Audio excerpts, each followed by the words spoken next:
Валентино Лауцовски. Анатомија на моќта. Вистинската моќ не ја добиваш од човек или од група луѓе, иако понекогаш така изгледа. Вистинската моќ е дар од Бога, што ти служи да ги остваруваш твоите љубовни цели. Љубовта секогаш вели можеш. Љубовта е потписот на Бога. Љубовта е гласот на свеста и тој секогаш ја кажува вистината за твојата природа.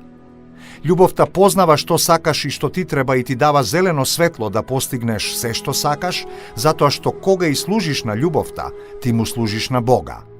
Да жртвуваш, значи неповратно да размениш. Не плаши се да разменуваш, да заминуваш, да напушташ, да препушташ, да оставаш. Пуштај се што не ти е од корист, се што не ти помага да напредуваш, затоа што се додека не го оставиш тоа што не ти врши работа, во твојот живот нема да се ослободи место за да се појави нешто поубаво. Што е тоа зол, кармичен круг? Зборот карма значи акција. Јас би рекол игра. Зол кармичен круг е игра на надпревар во која што свесно или не, му нанесуваш удар на противникот со цел тој да доживее болка за да те запомни. Со други зборови да удриш повеќе отколку што си бил удрен.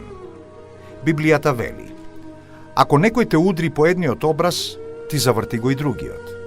Мудрите луѓе што ја пишувале оваа книга ја знаеле опасноста од отворањето и одржувањето на злите кармични кругови. Тие биле свесни за фактот дека за некој да биде удрен, во неговото информациско поле што му го креира и одржува животот има нечистотија, што го довела човекот во ситуација да биде удрен. Со други зборови, ударот што го добиваш е резултат на некој твој минат труд и дел од тебе сам си го побарал да се случи. И ако претераш во самоодбраната, ти всушност го засилуваш тој аспект кој што ја повикал таа ситуација. Тоа значи дека тој аспект пак ќе те доведе во слична ситуација некој нареден пат, заглавувајќи те во војна со болни последици. Запомни, војната не ти е од интерес, но неутрализацијата и тоа како ти е од интерес. Затоа, се што правиш во твоја самоодбрана треба да биде одмерено до степен да неутрализира, односно да амортизира.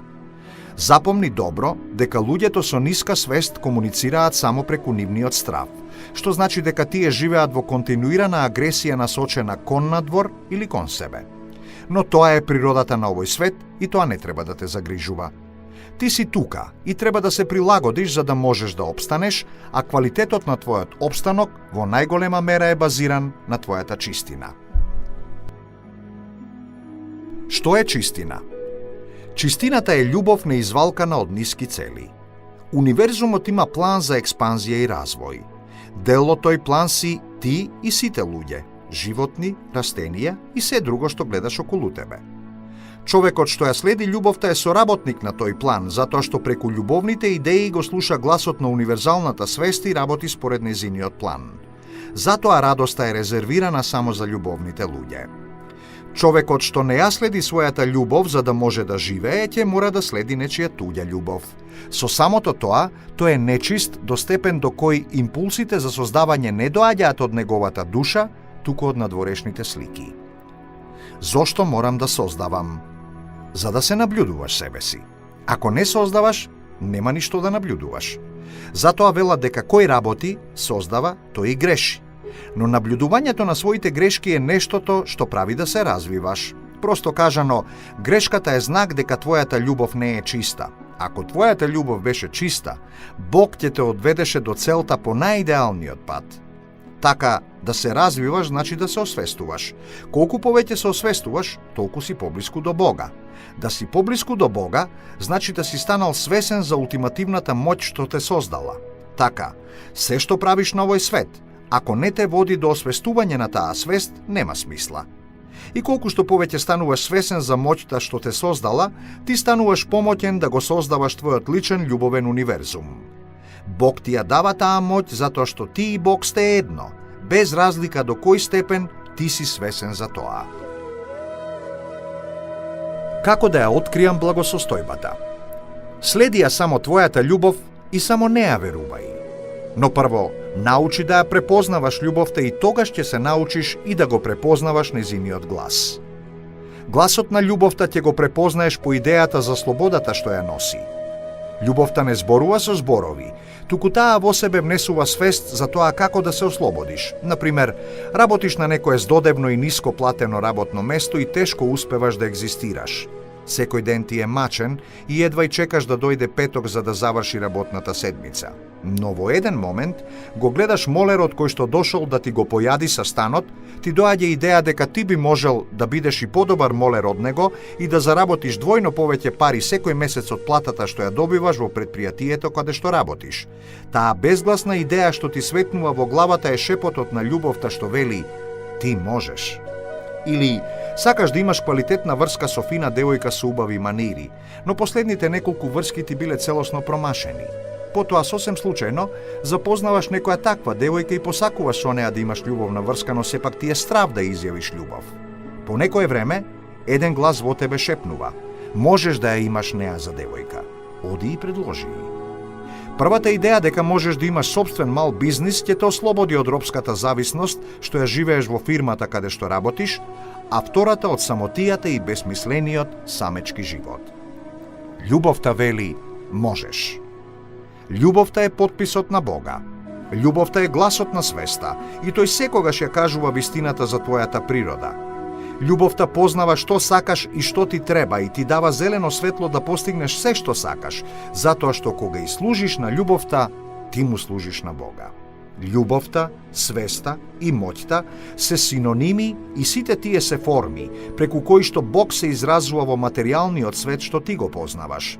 Со други зборови, љубовта посакува, свеста знае како, а моќта реализира. Запомни дека сите креации не се љубовни. Кога одиш на работа, на твоето безсмислено работно место и се враќаш дома нервозен и без енергија, тоа е само затоа што ти таму не си креирал љубовни креации. Разликата меѓу љубовните и обичните креации е таа што кога создаваш љубовни креации не се изморуваш, плюс кога ќе ја завршиш љубовната креација, ти се радуваш на тоа што си го направил и едва и чекаш да создадеш нешто слично. Љубовните креации повлекуваат огромни количества енергија од Вселената што те исполнува и не ти дозволува да се измориш, затоа што таа буквално се излива во огромни количества во твоето битие. Погледни само некој ентузијаст како неуморно работи нешто што многу го сака и ќе разбере што сакам да ти кажам. Ако не си доживеал состојба на неуморност, тоа е само затоа што си заборавил како е да си влюбен во тоа што го правиш. Друга важна разлика меѓу љубовните и обичните креации е таа што кога ќе направиш некоја љубовна креација, лесно ќе ја продаваш и добро ќе заработуваш, затоа што самиот процес на создавање на нешто љубовно ја подига твојата вибрација на повисоко ниво и целата Вселена ти помага да ја размениш за пари што ќе ти помогнат да опстанеш. Што значи љубовта да биде превртена? Да ја превртиш љубовта наопаку значи да не ја бараш во себе, туку во другите луѓе. Гледај, вообичаено е кога некој зборува за љубовта да зборува за другите. Така луѓето обично велат дека љубов е кога ги љубиш другите или кога другите те љубат тебе. Но ова не е точно, затоа што да посакуваш, да чекаш и да се надеваш на нечие туѓо внимание во ситуација кога твоето внимание кое е најскапо и највредно за тебе си го расфрлал наоколу за ќесе ситни парички е целосно апсурдно. Сепак голем дел од луѓето најчесто велат: јас го љубам она таму, јас го љубам оној, она онаму. Исто така велат: сакам да ме сака овој, оној или тие и така натаму, што е целосна невистина. Никој не љуби нешто онаму и не добива љубов од она таму, што и да е тоа, туку единствено и само од самиот себе. Човекот е способен да љуби само креации и идеи, а вистинските идеи и креации секогаш доаѓаат од свеста што тој ја поседува. Тие немаат никаква врска со ништо што е надвор, затоа што се што е надвор од него е туѓо и несоодветно. Со други зборови, бидејќи човекот сам по себе е идеја, а љуби само идеи, тој може да се љуби само себе си и ништо надвор од себе си. Визбата, гаражата и непотребните пријатели. Еве ти еден смешен пример за лојалност. Многу луѓе живеат пренатрупани со предмети во својата куќа, гаража, визба и така натаму. Ова е форма на лојалност. Тие не можат да се ослободат од старите облеки, радијатори, дури и неупотребливи мотори, акумулатори, само затоа што се плашат дека тие предмети некогаш ќе им притребаат, иако со години не им биле потребни. Истото важи и за луѓето со кои што принудно комуницираш или си одиш по гости, иако не ти се оди. Потоа на општо задоволство ќе се појави некаква причина за да се скарате и вие сите среќни и радосни ќе го прекинете вашето пријателство, кое цело време се одржувало не заради тоа што вие навистина сте имале заеднички цели, туку ете така од човештилак.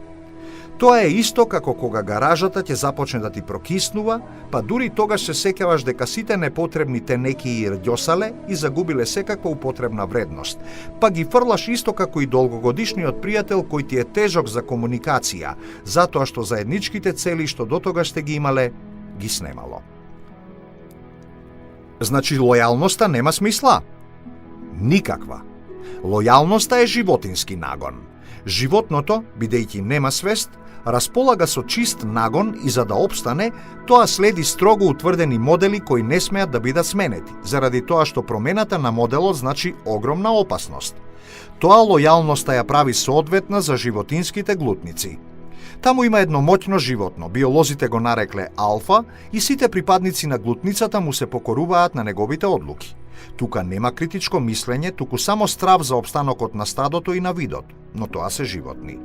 Се предпоставува дека човекот би требало да биде повисоко развиен од животните и соодветно неговиот менталитет на стадно животно, викан лојалност, да биде напуштен.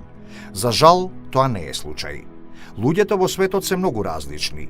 Некои луѓе се духовно поразвиени, додека некои помалку, и затоа многу тешко се разбираат едни со други.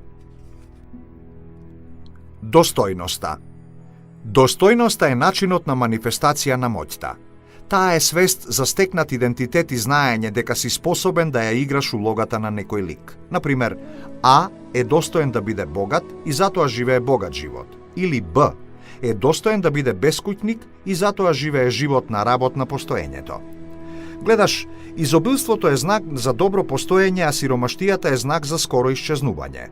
Затоа никој не ја сака сиромаштијата.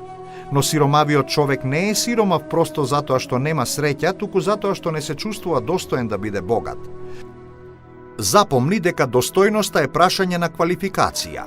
Колку си поквалификуван, толку си подостоен. Исто така, изворот на негативните акции е твоето постапување надвор од твојата достојност да се занимаваш со нешто. Несреќата се случува затоа што човекот презел акција за која што е недостоен, недоволно квалификуван или истрениран. Со други зборови, тој е неспособен да биде. Запомни, тоа што го имаш затоа што одговара на твојот склоп од идентитети што ги носиш во себе.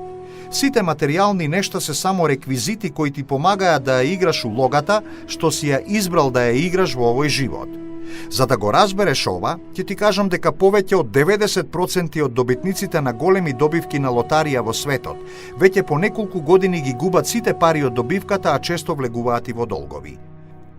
Тоа е исто како што неквалификуваниот поштар ќе загуби дел од писмата што му се доверени да ги разнесе, за разлика од квалификуваниот кој правилно ќе ги разнесе писмата до сите адреси. Гледаш, основната разлика меѓу луѓето е во нивната способност да играат одредена улога во животот. Затоа, ако се прашуваш зошто немаш едно или друго, прашај се дали си квалификуван да го имаш тоа или дали си способен да ја играш улогата за која се наменети средствата и околностите кои ги посакуваш. Многу луѓе се способни, но немаат пари. Ако беа способни да ги имаат, ќе ги имаа. Знаеш ли дека половината од навивачите што седат на фудбалскиот стадион за време на фудбалскиот надпревар сметаат дека се квалификувани да бидат селектори и тренери, но сепак седат на трибините?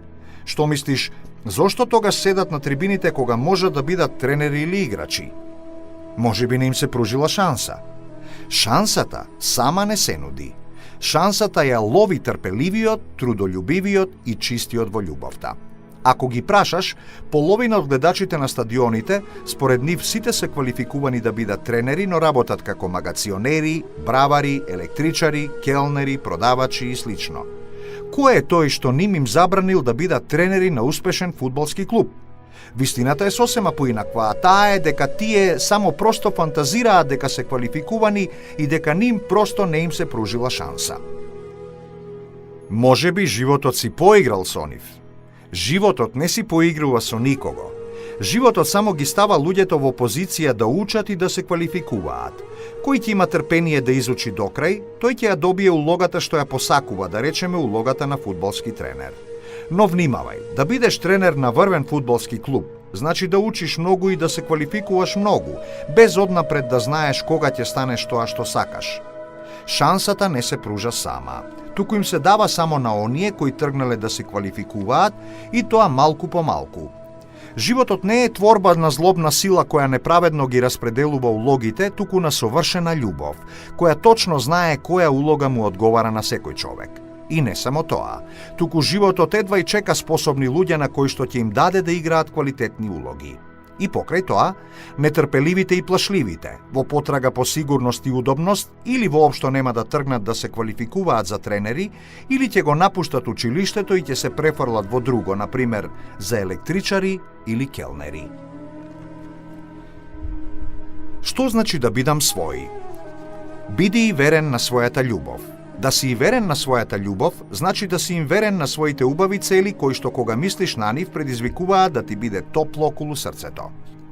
Кога Библијата вели дека Бог бара нему да му бидеш верен и нему да му служиш, значи точно тоа, да го следиш она што ти е убаво, пријатно и мило и на тоа да си му верен. Запомни дека Бог се изразува преку тебе и верноста кон Бога ќе ја изразиш само преку верноста кон твоите убави цели. Но запомни едно, твоите цели многу ретко се поклопуваат во целост со целите на било која група. Така ако некој ти рече, дојди со нашата група да направиме едно или друго, сети се дека таа група има господар што си има своја цел. Затоа, господарот на таа група ќе ти дозволи преку групата да ја остваруваш твојата цел само додека ти со твоето делување ја остваруваш целта на групата. Дали тоа значи дека групите ограничуваат? Точно така. Затоа во моментот, кога ќе почувствуваш дека си пораснал над границите на групата, поздрави се со неа и побарај друга, подобра. Но немој да мислиш дека ти велам да живееш осаменички живот. Осаменичкиот живот е голема несреќа, затоа што игра бидува со друштво. Она што сакам да ти кажам е дека групата треба да ја користиш додека и таа ти користи тебе. Настрана од тоа е престап против Бога. Нели е тоа предавство? Предавство можеш да извршиш само кон себе. Кон групата можеш да бидеш само некоректен. Секако дека не е добро да си некоректен кон групата, но немој да правиш паралела меѓу предавството и некоректноста, затоа што предавството е многу тежок чин, затоа што го вршиш против својата љубов. Секако, групата ќе те убедува дека делувањето надвор од незините цели или дури и напуштањето на истата е чин на предавство, но не фаќај се на таа јадица. Секогаш биди супер коректен со групата. Биди точен, прецизен, извршувај ги своите задачи и во никој случај немој да ја разбиваш или шпионираш, затоа што таа е тука за тебе. Но запомни дека групата е за тебе додека е за тебе. Кога нема да биде за тебе, не колебај се да ја напуштиш без тронка грижа на совест дека вршиш предавство затоа што не вршиш. На групата и е доволна и предоволна твојата коректност за која што пред малку ти зборував. Кога ќе почувствуваш дека сакаш да ја промениш групата, тоа значи дека ти си излегол од синхронизација со неа. Во тој случај за тебе е најдобро да ја напуштиш и да си побараш друга. Имај предвид дека групата можеби ќе настојува да те дисциплинира и да те натера да продолжиш да функционираш така како порано, што значи да те врати на претходната позиција на која што си бил, а тоа во ситуација кога си ја надраснал групата за тебе ќе значи само спуштање. Што се однесува пак до приказната за предавниците, таа е сосема вообичаена. Групите постојано зборуваат за предавници затоа што имаат интерес да имаат поголемо и поквалитетно членство што ќе работи во интерес на групата. Затоа, секој оној кој што ќе застрани од идеите на групата, за групата секогаш ќе биде предавник. Сепак, знај дека предавството е духовна категорија. Како таква, таа е длабоко лична, затоа што само својата љубов можеш да ја предадеш. Погледни малку. Самиот збор предавство значи предавање на нешто што имаш, а единственото нешто што секој човек навистина го има е неговата љубов. Така ти ниту можеш да поседуваш нечија туѓа љубов, ниту пак да ја предадеш. Затоа, кога групата те тера да се откажеш од своја љубовна цел за да не станеш предавник, таа всушност те тера да станеш предавник на својата љубов и ти дури тогаш стануваш вистински предавник. Не си предавник ако напуштиш групен концепт кој што повеќе не ти помага да се движиш кон своите љубовни цели, туку напротив, ти си умен човек што знае што сака од животот.